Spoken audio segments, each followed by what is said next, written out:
네, 오늘은 철로역정 그 해석자의 집 두 번째 방 이야기입니다. 해석자의 집의 이제 두 번째 방이 율법과 복음의 방이에요. 그 두 번째 시간입니다. 지난주 첫 번째 방은 뭐였죠? 참 목자 상을 보여줬어요. 참 목자.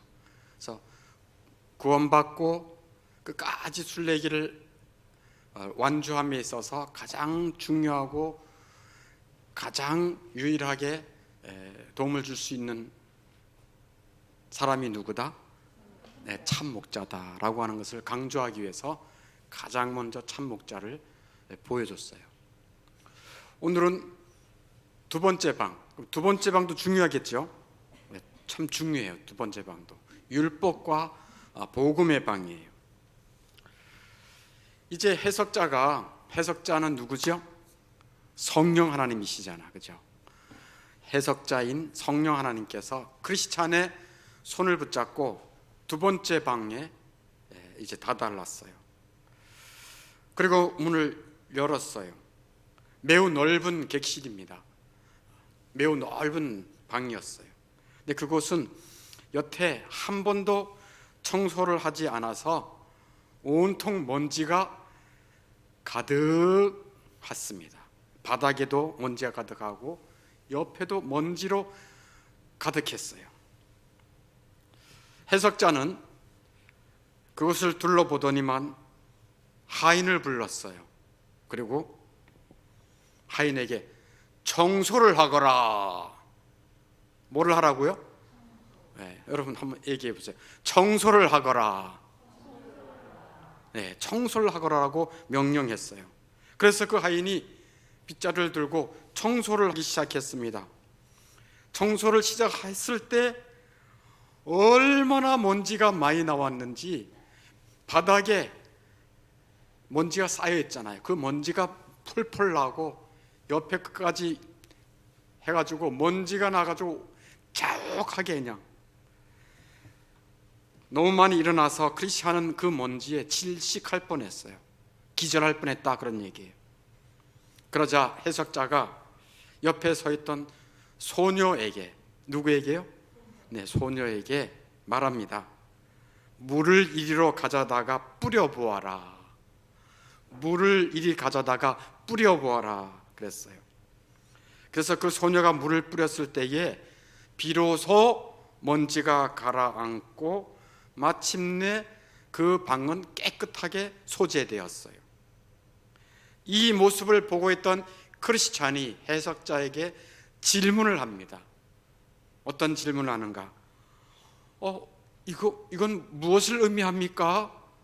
하고 크리스찬이 질문을 해요. 이건 무엇을 의미합니까? 하고 질문을 해요. 그랬더니 해석자가 성령 하나님께서 이제 그것을 설명합니다. 이 객실은 복음의 은혜로 성화된 일이 한 번도 없는 인간의 마음입니다. 거듭나지 아니하는 인간의 마음이라는 거예요. 이 먼지는 인간의 원죄를 의미하며 부패한 것을 의미합니다. 그러니까 원죄와 완전히 부패한 인간의 마음을 나타낸다는 얘기예요.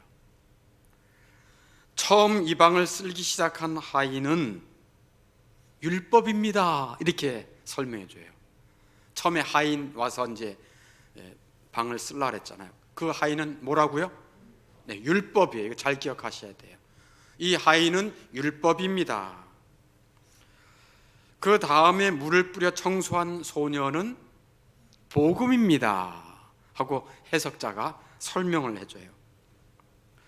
당신도 잘 보았다시피 처음에 이 하인이 방을 쓸기 시작하자 먼지가 일어나서 온 방을 가득 채웠습니다.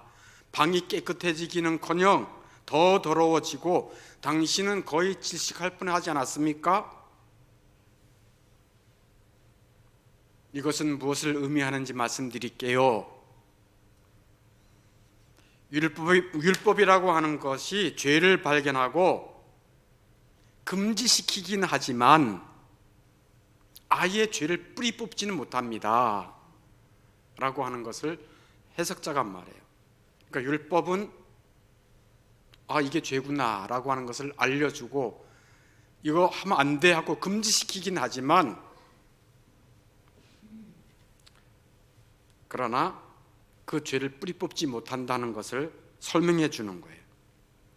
그러니까 인간의 마음을 청소하려 들다가 오히려 죄를 더 가중시켜서 더 증가하게 만들 뿐이라는 거예요.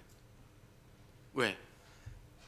그냥 있어도 먼지투성인데 쓸어버리니까 완전히 더 먼지가 풀풀풀 나서 거기 잊지 못할 정도였다는 것을 설명해 주는 거예요. 그리고 이제 소녀에 대해서 해석자가 이렇게 설명합니다. 한 소녀가 방에 물을 뿌리고 난 뒤에 청소를 하니까 아주 기분 좋게 깨끗해졌지 않습니까? 이것은 복음이 사람의 마음을 어떻게 깨끗하게 역사하는지 보여주는 장면입니다. 소녀가 객실에 물을 뿌려 모든 먼지를 가라앉힌 것처럼 복음은 죄를 근절시키고 또 그 방을 깨끗하게 해서 깨끗한 객실 방에 거룩한 주님이 또 거룩한 성령께서 앉아 계실 수 있도록 그 방을 깨끗하게 청소하는 것을 말합니다 하고 설명해 주는 거예요. 이게 해석자가 여기까지 이제 설명해 준 내용이에요. 그러니까 거듭나지 않은 사람의 마음은 어떻다는 거예요? 먼지로 가득하다. 그 먼지는 뭐를 의미하다? 원죄, 죄와 부패성으로 가득하다. 그런데 사람들은 자기가 이런 죄와 이런 부패성이 가득한 사람인 줄 모른다. 자기가 괜찮은 사람인 걸로 생각한다. 그런데 율법이 그의 심령에 이르러서 먼지를 쓸기 시작하자 내 심령에 죄가 가득하네. 하나님의 말씀의 율법에 만물보다 심히 거짓되고 부패한 것이 사람의 마음이다. 이런 것을 통해서 내가 부패됐구나 라는 것을 알게 된다는 거예요. 아까 우리가 로마서 7장 7절을 읽었듯이 율법이 죄냐? 그렇지 않다. 율법으로 말미암지 않고는 내가 죄를 알지 못하였겠다. 그 율법을 통해서 죄를 아는 거예요. 그리고 율법의 핵심인 10계명 중에 마지막 계명이 내 이웃의 것을 탐내지 말라잖아요. 여기 로마서 7장 7절에 율법이 탐내지 말라 하지 아니하였더라면 내가 탐심을 알지 못하였으리라. 탐심이 정말 죄악이구나라는 것을 알지 못했을 거라는 거예요. 뭐를 몰랐다면? 율법을 몰랐다면. 그러니까 율법이 방을 쓸기 시작하자 방에 먼지들이 보이게 되었고 먼지가 사방으로 흩어져서 방에 가득하게 되었는데 이것은 율법의 효과를 의미하는 거예요. 내 안에 이런 먼지들이 가득했어? 이런 죄가, 이런 부패성이? 하나님의 율법이 죄인의 심령에 죄를 책망하고 질책하여 죄인들로 하여금 내가 죄인이구나, 내가 괜찮은 사람이 아니구나 라고 하는 것을 드러나게 한다는 거예요. 좀 전에 읽었던 로마서 7장 7절 말씀, 요거 한 절 같이 한번 보겠습니다. 요 구절만 시작. 율법으로 말미암지 않고는 내가 죄를 알지 못하였으니. 그러니까 율법이 뭐를 알게 한다는 거예요? 내 안에 죄를 알게 한다는 거예요. 그런데 율법은 한계가 있어요. 죄를 알게 하고 어느 정도 금지시키는 것까지는 하지만 죄를 뿌리 뽑지 못해요. 율법으로 계속 쓰다 보면 죄가 더 가득해서 죄가 이렇게 증가되어 가지고 더 악화시키는 일을 할 수가 있어요. 오히려 죄를 자극해서 죄를 더 짓게 만든다, 그런 얘기예요. 무슨 말인가? 이게 무슨 뜻인가? 자신의 죄성과 부패성을 알게 되었으니까 이제는 자신이 괜찮은 사람인 것을 보이기 위해서 하나님의 율법을 지키려고 이제 애를 써요. 그래서 내가 율법을 지킴으로 하나님께 인정받고, 내가 율법을 잘 지킴으로 사람들에게 인정받고 싶은 마음으로 하는 거예요. 유대인들처럼. 유대인들이 율법주의자잖아요. 율법을 지켜서 자기 의를 드러내잖아요. 그런데 이 유대인들은 율법을 지키면서 자기 의를 드러냈죠. 하나님의 성경 말씀에 이런 말씀이 있어요. 하나님의 의를 모르고 자기 의를 세우려 했다라고.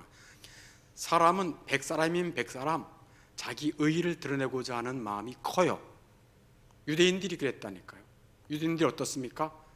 열심히 제사를 지냈어요. 안식일을 지켰어요. 11조도 드렸어요. 절기를 지켰어요. 하나님의 말씀을 가까이 했어요. 가르치기도 했어요. 지키려고 무던히도 애를 썼어요. 그러다 보니까 신약으로 말하면 내가 그것도 열심히 봉사하고 교회에서 10년 이상 애썼고 11조도 꼬박꼬박 드렸고 이런 직분도 있고, 유대인들의 것을 얘기한다면 이렇게 했는데 하나님이 나에게 어려움을 줘. 아니 내가 이렇게 했는데요 왜 나를 안 알아줘요? 하고 자기의 공로를 주장하는 거예요. 자기의 공로. 그리고 또 내가 열심히 하다 보면, 열심히 하지 않는 사람들을 보면 어떨까요? 열불이 나죠. 열심히 하지 않는 사람, 난 이렇게 지키는데 쟤는 뭐야? 그래 되는 거예요. 쟤는 뭐야? 비난이 오고 정죄를 하고 판단을 하게 돼 있는 거예요. 불만을 품게 돼 있는 것입니다. 그러니까 열심히 율법을 따라 자기 행위로 또 자기 공로를 드러내다 보면은 하나님께도 마음이 불편하고 사람을 볼 때도 자유롭지를 못해요. 이렇게 율법을 지킴으로 하나님 앞에 의롭다함을 받을 수도 없고요. 사람들과의 관계는 자꾸만 삐그덕삐그덕 될 수밖에 없습니다. 성경에서는 율법의 행위로는 하나님 앞에 의롭다함을 받을 수 없다 이렇게 말하고 있어요. 그래서 로마서 3장 20절에 같이 한번 읽어보겠습니다. 율법의 행위로 그의 앞에 의롭다 하심을 얻을 육체가 없나니 율법으로는 죄를 깨달음이라. 아멘. 그러니까 하인이 율법이잖아요. 율법이 방을 쓸었을 때 온통 먼지가 일어났어요. 그러나 소녀가 물을 뿌렸을 때는 먼지가 가라앉고 방이 마침내 깨끗하게 됐어요. 이제 소녀에 대한 얘기를 좀 하려고 해요. 여기에서 물을 갖다 뿌린 소녀는 무엇을 의미하는가? 하인은 율법을 의미한다고 그랬지 않습니까? 그럼 물을 갖다 뿌린 소녀는 무엇을 의미합니까? 예, 아까 한마디 했습니다. 소녀는 복음을 의미해요. 복음으로만 죄로 가득한 이 먼지로 가득한 그 마음을, 그 방을 깨끗하게 소지할 수가 있어요. 그리고 깨끗한 방에 깨끗하신 주 예수님과 거룩하신 성령님을 모실 수가 있어요. 그러면 제가 물어보겠습니다. 그럼 복음이 뭔가?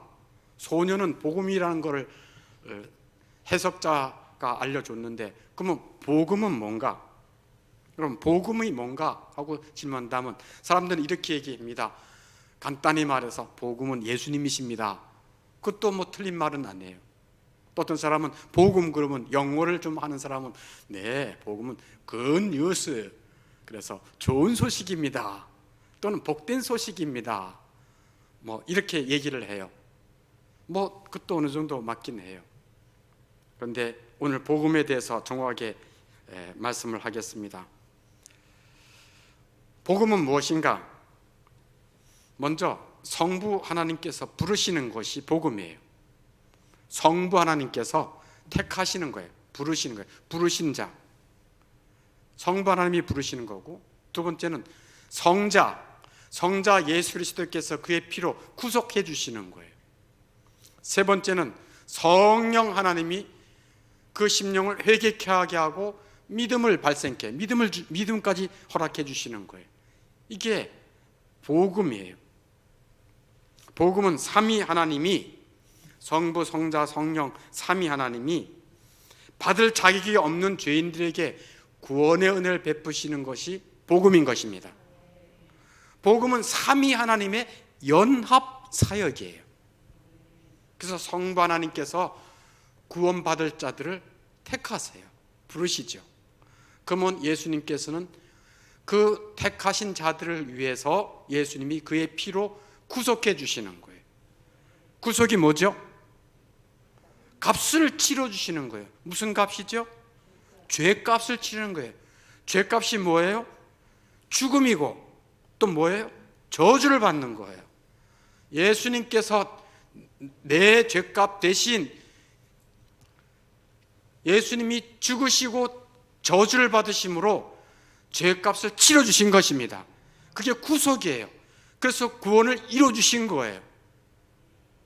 그 구속을, 이루어놓으신 구속을 성령께서 그 예수님의 구속을 알려주시는 것입니다. 깨닫게 해주시고, 너가 죄인이야, 너 안에 너의 마음속에 이렇게 죄가 부패성이 가득해. 먼지처럼 조금만 움직여도 먼지가 펄펄펄 나.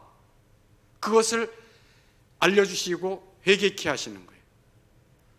회개하게 하시는 분이 성령이십니다.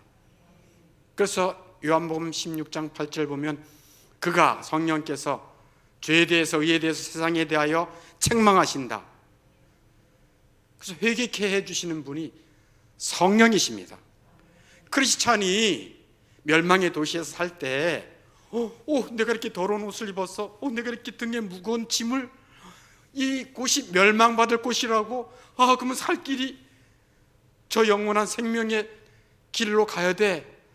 나는 이렇게 더러운 옷을 입어서 무거운 죄짐을, 정말 죽을 것 같아. 이런 거를 깨닫게 해 자기가 깨달은 게 아니에요. 성령께서 각성케 해주신 것입니다. 그래서 그 길을 가는 거예요. 그러니까 복음은 무엇을 의미하는가? 성부, 성자, 성령 하나님께서 받을 자격이 없는 죄인들을 구원하시는 은혜인 것입니다.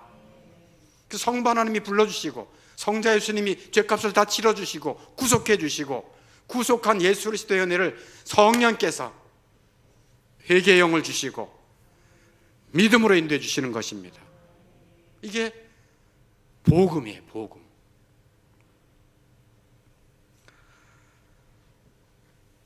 그러니까 성부 하나님이 죄인을 얼마나 사랑하셔서 예수님을 주셨는지, 그것이 복음, 이 성경의 곳곳에 있어요. 그래서 성경 66권 1189장을 한 절로 요약해 놓은 말씀이 어디죠? 그렇죠. 요한복음 3장 16절이죠. 요한복음 3장 16절에 뭐라고 하나요? 하나님이 세상을 이처럼 사랑하사 독생자를 주셨으니 이는 저를 믿는 자마다 끽 멸망치 않고 영생을 얻게 하려 하심이라. 멸망, 죽음, 영원한 죽음, 저주 당하지 않고 영생을 얻게 하려 하심이라. 그러니까 하나님께서 아들을 주신 것은, 하나님이 세상을 이처럼 사랑하사 그 죄인들을 불쌍히 여기셔서 사랑하셔서 예수님을 주신 것입니다.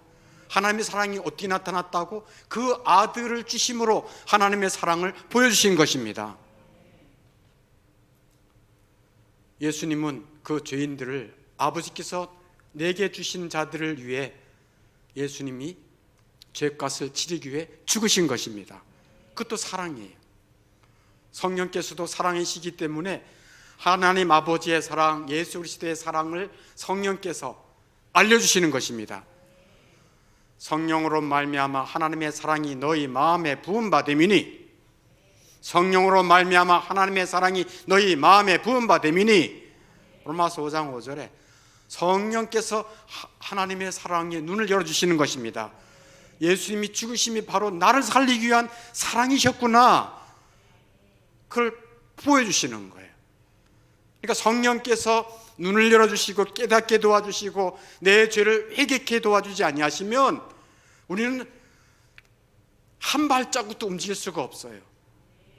그래서 복음은 성부, 성자, 성령 하나님께서 받을 자격이 없는 죄인들에게 베푸신 구원의 은혜인 것입니다. 성령은 특별히 율법을 통해서, 뭐를 통해서요? 율법을 통해서 죄성과 부패성을 책망하세요. 성령은 먼저 책망을 하세요. 회개하게 하신다는 얘기예요. 성령께서 책망케 하실 때 성경 말씀을 통해서 책망하십니다. 뭐를 통해서요? 성경 말씀을 통해서 책망하세요. 성경을 많이 읽는 거 참 중요해요. 성경을 읽다가 성령의 음성을 들을 수 있어요. 근데 사실 예수 믿는 사람들이 성경 읽는, 올해 2023년도 시작됐는데 성경을 여러분 어떻게 읽고 있는지 모르겠습니다만은, 그 성경을 많이 읽지 못하니까 교회 오면 누가, 주의 종이 성경 말씀을 많이 알려줘요. 그래서 설교를 통해서 성령의 책망을 들을 수가 있습니다. 그래서 주의 종을 통해서 책망을 들을 수 있어요. 그 성령의 책망을 통해서 그 영이 회개할 때 살아나는 역사가 있는 것입니다. 이렇게 성부, 성자, 성령 하나님의 연합 구원 사역, 이걸 복음이라고 얘기할 수가 있어요.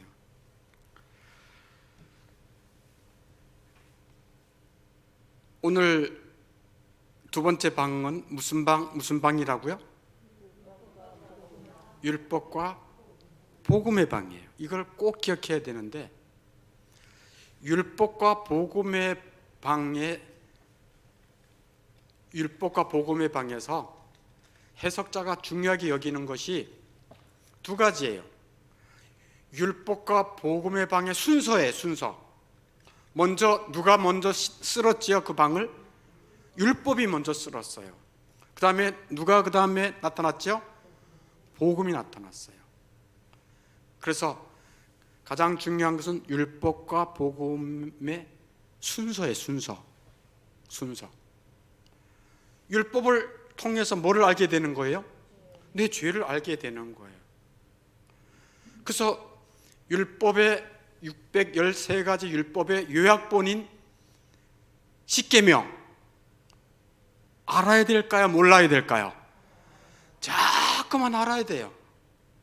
그 십계명을 통해서 내가 이 계명을 쉽게 범하는구나, 그거를 알게 하시는 거예요. 내가 죄인이구나, 내 마음대로 하는구나.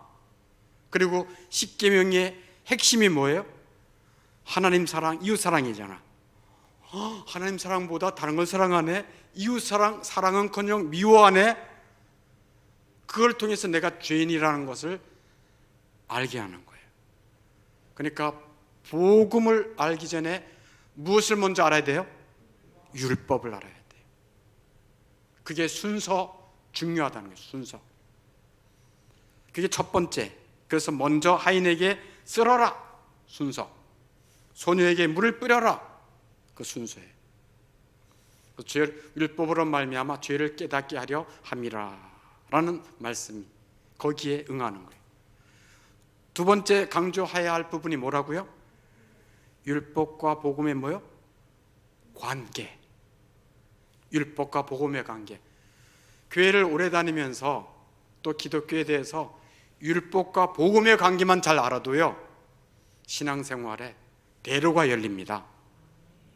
율법과 복음의 관계에 대해서 말씀드릴게요.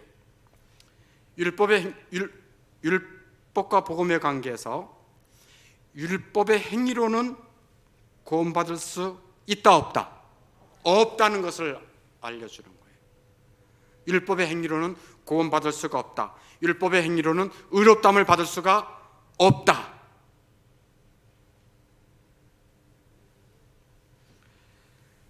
행위로, 즉 율법을 지킴으로, 율법주의자처럼 행위를 열심히 하는 사람들이 있어요. 예배를 참석하고 봉사를 하고 11조를 드리고 안식일, 주일을 잘 지키고 내가 이런 것을 하면 하나님이 나에게 복을 주실 거야, 하나님이 나를 기쁘게 여기실 거야, 이런 행위 중심의 종교인들이 있을 수 있어요. 이 사람은 자기의 뭐를 드러내는 거예요? 공로. 교회 안에 적지 않아요. 종교인들이라고 말할 수 있어요. 율법의 행위로 하나님 앞에 뭔가를 주장하려고 그래요. 그리고 자기 행위로 자기가 열심히 하는 것만큼 따라오지 않고 그렇게 하지 못하는 자들이 어떻게 보입니까? 쯧쯧쯧 보이는 거예요. 그리고 판단하게 되고 정죄하게 되고 불만 갖게 되고 비난하게 되고. 그래서 교회에 종교 생활하면서 서로 이것 때문에 갈등하고 힘들어하는 일들이 여기에서 많이 나오는 거예요. 이 관계, 율법의 행위로는 하나님 앞에 인정받을 수도 없고 내가 의롭다함 받을 수도 없어요. 소녀의 복음으로만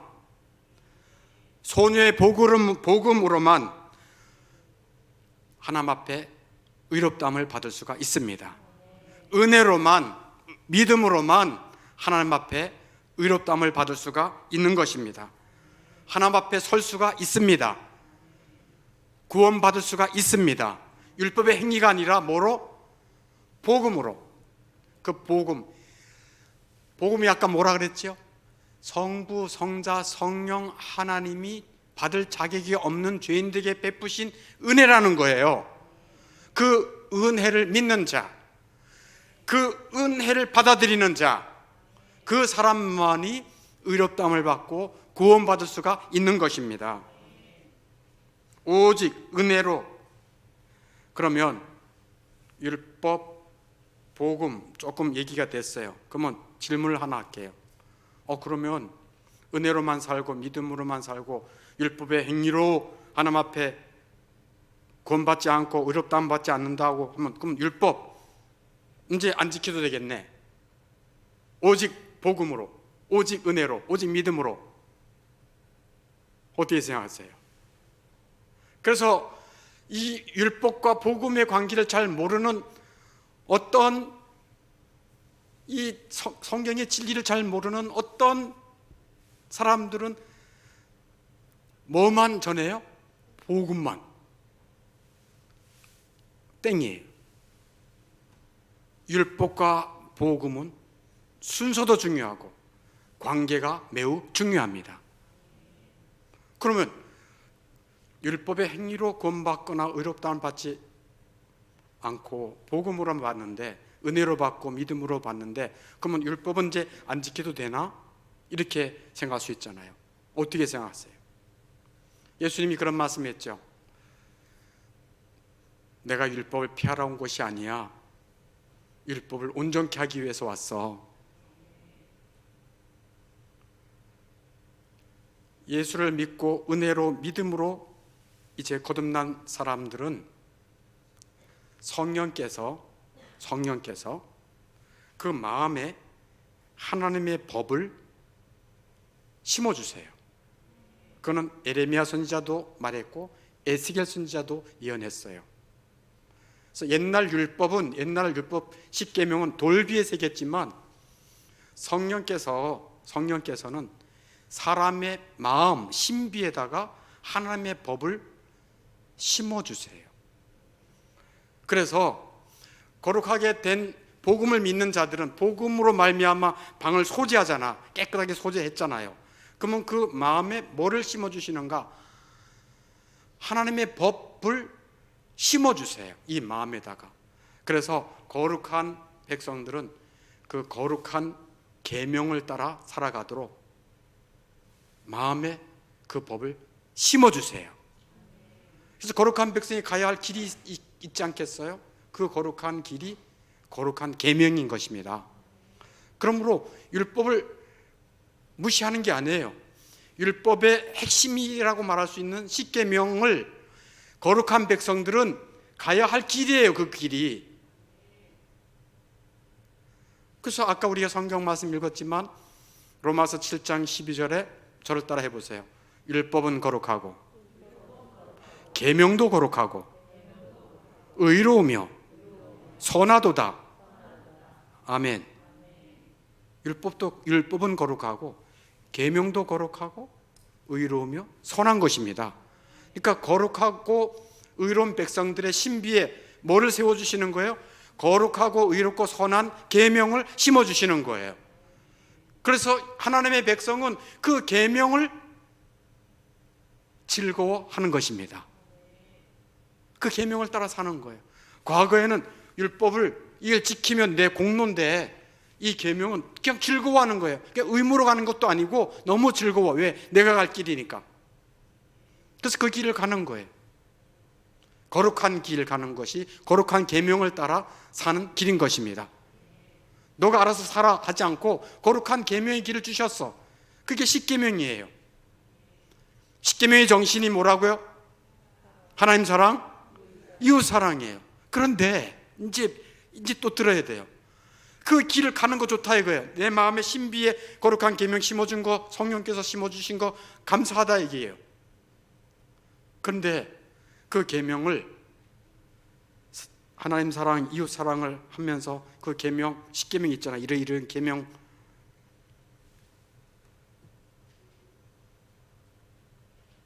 내 이웃에 대해 거짓 증거하지 말라 비방하는 거거든요. 뒤에서 험담하고 막 이러는 거요. 하나님 사랑, 이웃 사랑의 이 핵심을 저나 여러분이나 잘 지킬 수 있을까요? 못 지킬까요? 잘 지키기가 힘들어요. 마음으로부터 그 계명을 존귀히 여기지 않아요. 가볍게 여겨요. 마음으로부터. 하나님은 영이시기 때문에 하나님의 눈은 언제나 그 사람의 마음에 주목합니다. 하나님이 주목하시는 것은 그 사람의 마음이에요. 행동은 마음에서 나온 것밖에 없어요. 그러므로 진정 하나님의 백성은 자기 눈으로 자기의 마음을 늘 주목해야 돼요.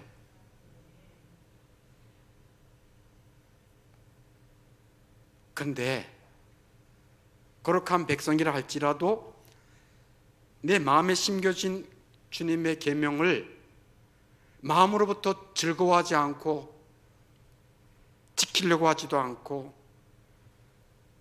지킬 힘도 없고 그냥 이 정도면 되겠지 하고 넘어가기도 하고 거룩한 백성으로서의 모습이 매우 많이 부족해요.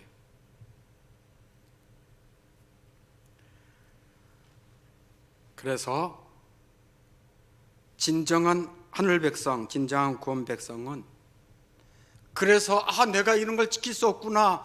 내 마음이 자꾸만 다른 데로 또 하나님의 말씀과 그 계명을 너무 쉽게 생각하는구나.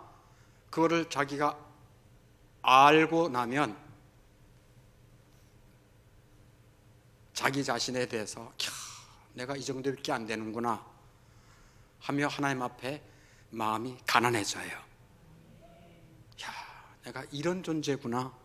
이런 하나님의 사랑, 예수 그리스도의 구속의 은혜의 사랑, 성령의 사랑을 받고도 거룩한 계명대로 살 수 있는 거룩한 내 방을 청소 깨끗하게 해서 거룩한 신비를 심어주시고 내 안에 성령 보내주셨는데도 내가 이 정도밖에 되지 않는구나. 주여 정말 저는 아무것도 아닙니다 라고 하면서 가난하게 되고요. 그 심령이 통해할 수밖에 없어요. 하나님, 어떻게 해야 되겠어요? 하나님, 어떻게 해야 되겠어요? 내 이웃 사랑하라. 아니, 집에 같이 있는 가족도 제대로 못 사랑하는데, 자녀도 제대로 못 사랑하는데, 내 배우자도 제대로 용납하고 관용하지 못하는데, 내가 이래 가지고 저는 이렇습니다 하고 정말 하나님의 사람들은 심령이 통회하지 않을 수가 없어요. 그래서 통회하는 거예요. 남들보다 자기를 보는 거예요. 남들이 이렇게 하는 거 판단하고 비난하고 허물을 들춰내는 비방하는 소리보다도 내가 이 정도구나, 자기 영혼을 보면서 통회하고 마음이 가난해지고, 그게 구원받은 백성의 심령인 것입니다. 그러니까 얼마나 마음이 가난해지고 심령이 통회되겠어요. 그래서 늘 통회하고, 내가 이렇습니다, 주님 도와주십시오, 하나님 도와주십시오, 그렇게 나가는 거예요. 이사야 말씀에 이런 말씀이 있어요. 이사야 66장 2절에 나 여호와가 말하노라. 하나님의 말씀이에요. 나 여호와가 말하노라. 내 손이 이 모든 것을 지었으므로 그들이 생겼느니라 라고 하면서 먼저 세상 창조를 얘기해요. 내 손이 이 모든 것들을 지었으므로 그들이 생겼느니라 라고 창조주 하나님의 말씀을 하시고, 66장 2절 전반절은, 그 다음에 2절 하반절이 이거예요. 무릇 마음이 가난하고 심령이 통회하며 내 말을 듣고 떠는 자, 그 사람은 내가 돌본다. 새롭게 변화된 그 심령이 새 창조된 사람을 말해요. 심령이 거듭난 영혼을 말해요. 이것도 새 창조, 하나님이 창조하시는 거예요. 그 사람의 특징이 뭐냐? 마음이 가난해요. 하나님, 나 아무것도 아닙니다. 하나님, 저를 도와주지 아니하시면, 저에게 은혜 베풀지 아니하시면 저는 이 말씀 지킬 힘이 없습니다. 주님의 거룩한 계명 알고도 지킬 수 없습니다. 나도 지키지 못하면서 지키지 못하는 사람 비난하고 험담하느라고 정신없습니다. 욕하느라고 내 입이 더 더러워요.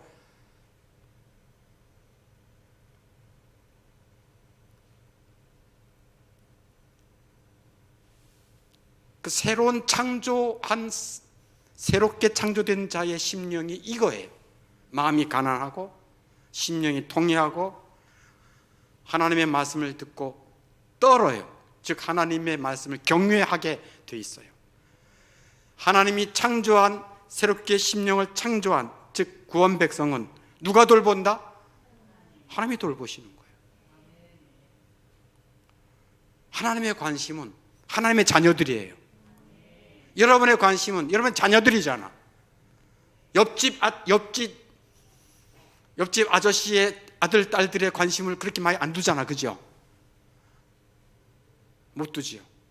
하나님 아버지도 그의 관심이 자기 아들 예수 그리스도로 말미암아 하나님 자녀 삼은 하나님의 거룩한 백성인 것입니다. 그래서 관심이 커요.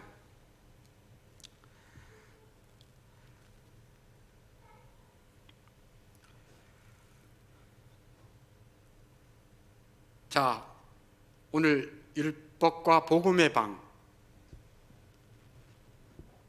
강조가 두 가지 있다 그랬어요. 첫째는 율법과 복음의 순서가 중요하다. 순서. 율법이 먼저 방을 쓸잖아요. 그래서 그 율법을 통해서 뭐를 알게 하는 거예요? 내 죄를 알게 하는 거예요. 그래서 내 죄를 씻고 내 마음을 청소하고 새롭게 되는 것은 오직 뭐다? 소녀의 복음이다. 그거예요. 두 번째는 뭐라고요? 율법과 복음의 관계에 대한 말씀을 드렸어요. 관계. 율법의 행위로는 구원받을 수 없고 오직 은혜로, 믿음으로 구원받습니다. 그리고 구원받은 백성은 그 심령을 깨끗하게 거룩하게 소지한 다음에 신비에 뭐를 심어주신다? 계명을 심어주세요. 주의 법을 심어주세요. 법. 그러므로 율법은 죄를 깨닫게 하는 정도로 끝마치고 죽는 것이 아니고, 율법의 핵심인 십계명은 거듭난 백성들의 나가야 할 거룩한 길인 것입니다. 그래서 그 길을 따라가는 거예요. 그래서 계명을 율법 폐기론자가 아니고 이 율법의 핵심인 계명을 마음판에 새기고 살아가는 자들입니다. 그래서 하나님 사랑하고 이웃 사랑하고. 아멘입니까? 그래서 존 버녀는 율법과 복음에 대해 이런 비유를 마지막 들었습니다. 조용히 그냥 들어보세요. 만약 당신이 얼굴 깨끗하게 씻기 원한다면 먼저 거울 앞에 가서 어디가 더러운지를 보아야 합니다. 만약 당신의 죄를 그리스도의 보혈로 씻기 원한다면 먼저 율법의 거울에 가서 보아야 합니다. 당신의 더럽고 흠이 있는 얼굴 상태 보는 것을 두려워하지 말라. 왜냐하면 만약 당신의 더러움과 흠의 절반만 본다면 절반밖에 씻을 수 없기 때문이다. 이렇게 이제 비유를 들었습니다.